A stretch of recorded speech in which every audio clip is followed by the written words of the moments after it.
Hello, and welcome to the Edifice of Trust podcast. The Edifice of Trust podcast is a thoughtful discussion of today's current events from the perspective of America's founding principles. In a recent interview with Bret Baier of Fox News, Republican presidential candidate Ron DeSantis said, in response to a viewer question about his policy on Ukraine, that we needed to reach a, quote, sustainable conclusion of the conflict. He further stated that the war on Ukraine has depleted our ammunition and weapon stocks to, quote, crisis levels, and that as president, he would prioritize the China threat first and shift more resources and power to the Indo-Pacific region. Governor DeSantis went on to say that the Europeans should take the lead in this fight with Russia and that Ukrainian membership in NATO should be subject to a cost-benefit analysis, noting that many of the NATO countries are not fulfilling their obligations to the alliance. This interview is telling me that Governor DeSantis does not understand the nature of global leadership. It sounds more like the policy of, quote, leading from behind, espoused by President Obama, that was such a disaster. Yes, the Europeans could and should do more, but they do not have what it takes to be a global or even regional leader. As former NATO Secretary General Anders Fogh Rasmussen stated in his book, The Will to Lead, America's leadership is indispensable. Europe lacks that will. Perhaps Governor DeSantis also lacks that will. Former President and current presidential candidate Donald Trump asserts that he can end the war in one day, but he is vague on the details. He asserts that he knows Russian President Putin and Ukrainian President Zelensky, quote, very well. Supposedly, his personal knowledge of these actors and his great negotiating skill will end the war in 24 hours. But I think I know exactly how he will do it. The newly re-elected president would go to President Zelensky and tell him he has to deal or he will yank all the aid America has been giving Ukraine and they will be on their own.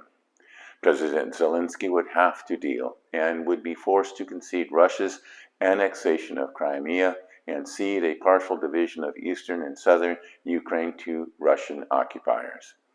There would be peace, but the price of peace would be the elimination of Ukrainian sovereignty. Other foreign policy experts are also promoting some form of armistice, citing the example of North and South Korea, two countries that are technically still at war. An article in Foreign Affairs magazine points out the success South Korea has become since its armistice with North Korea in 1953. The Korea model, published June 20th, 2023. The point of the article is that peace through a truce or an armistice, even though still technically at war, is better than unending combat. Nations at peace can thrive, and that an armistice would be better for Ukraine, even though parts of the country would still be occupied by Russia. But the conditions that allowed a truce between North and South Korea do not exist in the conflict between Russia and Ukraine. Korea was a single country, split apart at the end of World War II by the two winning allies.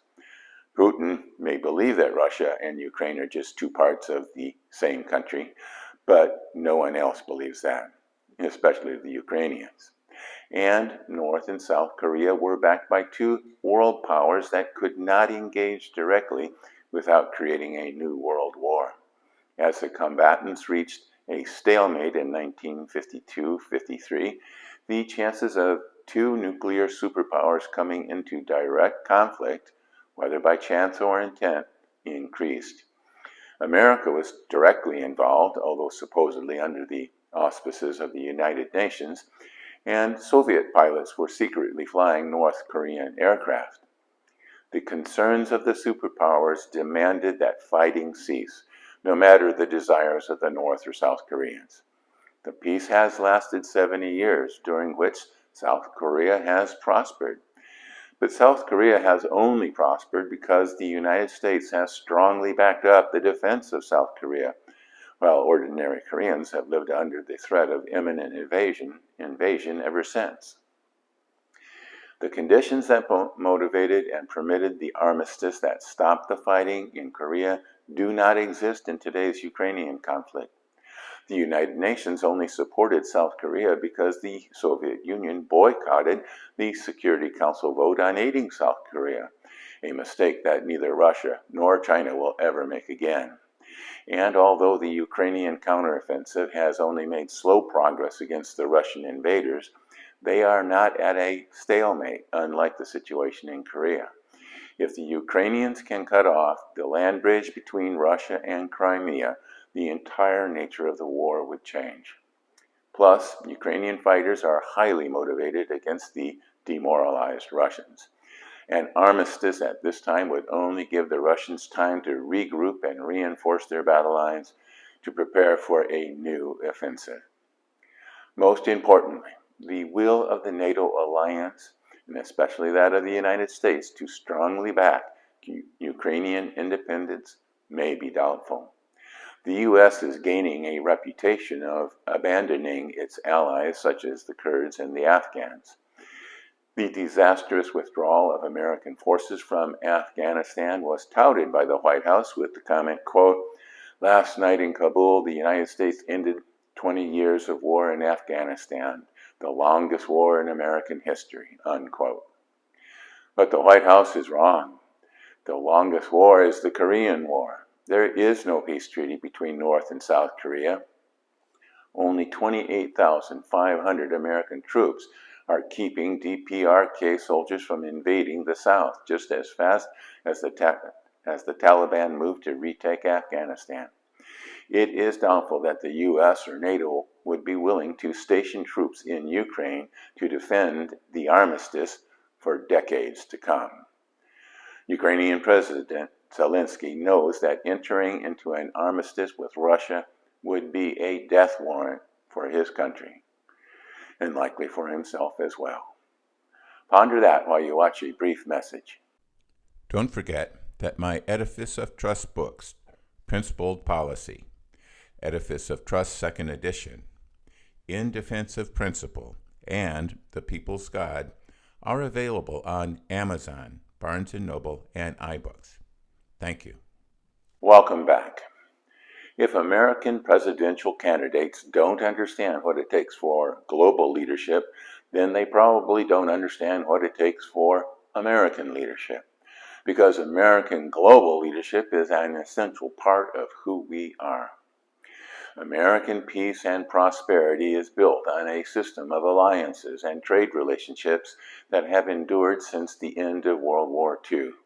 And American peace and prosperity has benefited the entire world as billions of people have emerged from poverty to live longer, more productive lives. True, America has paid a price in blood and treasure, but others have also paid. America lost about 37,000 military personnel in South Korea, but the South Koreans lost around 138,000 soldiers. Civilian casualties were estimated to be around 1 million. We lost 58,000 in Vietnam, but the South Vietnamese lost between 200 and 250,000 soldiers. More than 1 million civilians also died. But American dedication to global order seems to be faltering. Total U.S. combat deaths in Afghanistan were only around 2,500 over a period of 20 years. The number of deaths in 2020 were only 11, and all 13 deaths in 2021 occurred in one event during the disastrous U.S. withdrawal. Afghans flooded the airport in a desperate attempt to flee the country, and Afghan supporters of the U.S. have been marked for death by the Taliban. Al Jazeera reports that over 1,000 civilians have been killed since the Taliban took over. White European allies are pretty confident of American support if attacked, but yellow, brown, and black allies are less sanguine about Americans coming to their defense. let alone sticking around for the aftermath, with good reason. American peace and prosperity not only blossomed in our system of trade relationships and alliances, but depends on those trade relationships and alliances. Without them, we will be poorer and more vulnerable. American leadership needs to show that we can be relied on, that we will honor our commitments. People around the world will be watching what we do for Ukraine. We also need to be able to look in the mirror and see the America we believe in looking back at us. Republican presidential candidates are soft on support for Ukraine. I don't think former President Trump gives a hoot about Ukrainian freedom or the lives lost in the Russian invasion. He only cares about dollars and cents and how much American support will cost. He believes that people around the world think we are a bunch of dopes for helping the Ukrainians or anyone else in their fight for freedom. Because that's what he thinks about helping others. That's what America First is all about. And the other Republican candidates fear standing up for freedom because they do not want to offend the MAGA base. The so-called Freedom Caucus of far-right Republicans don't seem to care very much about anybody else's freedom. They oppose aid to Ukraine, not because of America First principles, but only because Joe Biden supports it. It is time to reject vacillation and hesitance. America not only needs to tell Russia that its commitment to Ukraine is unwavering, we must also convince them of that fact, because talk is cheap. That means continuing to send weapons to Ukraine for their defense. That also means spending the money to rebuild our depleted military supplies and to expand our military footprint. Because China needs convincing too.